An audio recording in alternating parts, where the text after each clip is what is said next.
नमस्कार, हिमालयनी टेलीविज़न में आप सभी का स्वागत है।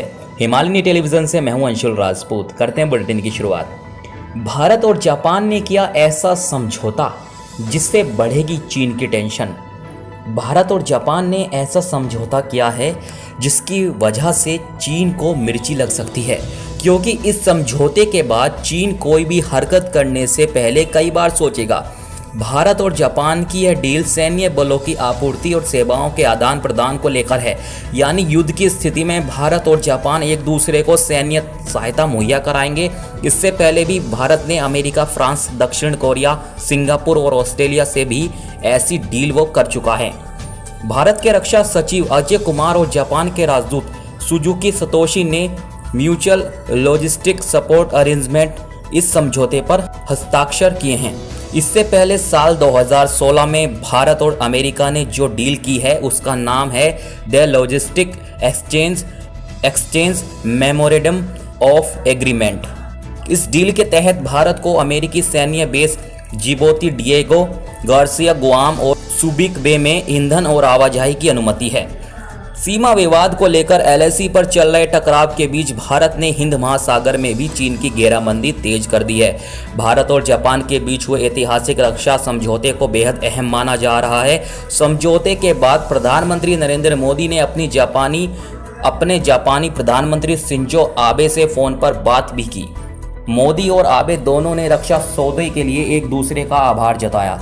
ऐसा समझौता पहली बार हुआ है जब जापान के साथ सशस्त्र बलों को परस्पर सेवाएं मुहैया कराई जाएंगी।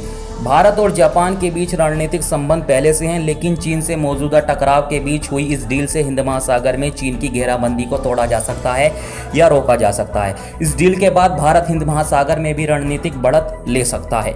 समझौते के बाद भारतीय सेनाओं को जापानी सेनाएं अपने अड्डों पर जरूरी सामग्री की आपूर्ति कर सकेगी, साथ ही भारतीय सेनाओं के रक्षा साजो सामान की सर्विसेज भी देंगी। यह सुविधा भारतीय सैन्य अड्डों पर जापानी सेनाओं को भी मिलेंगी। युद्ध की स्थिति में ये सेवाएं बेहद अहम मानी जाती हैं। मोदी और आबे दोनों ने उम्मीद जताई कि यह डील दोनों देशों के रक्षा सहयोग को और गहराई देगी, हिंद महासागर क्षेत्र में शांति और सुरक्षा में मदद करेगा।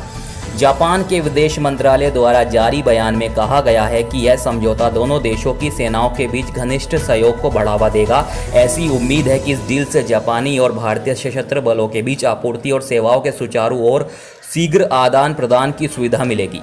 भारतीय रक्षा मंत्रालय ने भी कहा कि भारत और जापान के सशस्त्र बलों के बीच आपसी सहयोग बढ़ने के साथ साथ दोनों देशों के मध्य विशेष रणनीतिक और वैश्विक भागीदारी के तहत द्विपक्षीय रक्षा गतिविधियों में और बढ़ोतरी होगी।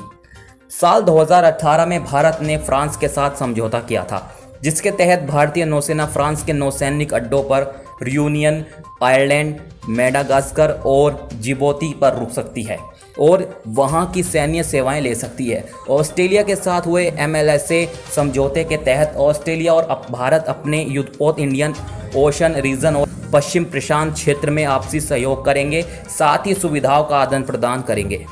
चीन के पास पाकिस्तान के कराची और ग्वादर बंदरगाह पर आने जाने की अनुमति है। इसके अलावा चीन ने कंबोडिया, वानुआतू जैसे कई देशों के साथ सैन्य समझौते कर रखे हैं ताकि वह हिंद प्रशांत क्षेत्र में अपनी धमक बनाए रखे। लेकिन इसके विरोध में अमेरिका, फ्रांस, भारत, ऑस्ट्रेलिया और कुछ यूरोपीय देश भी रहे हैं। चीन किसी भी समय इंडियन ओशन रीजन में भारत के आसपास 6 से 8 युद्धपोत तैनात कर सकता है। वह लगातार अपनी नौसेना को अत्याधुनिक बना रहा है, परमाणु बैलिस्टिक मिसाइलें और एंटीशिप क्रूज मिसाइलें बना रहा है। चीन ने पिछले 6 सालों में 80 युद्धपोतों को अपनी नौसेना में शामिल किया है। आगे की खबरों के लिए आप बने रहिए हिमालयनी टेलीविज़न के साथ।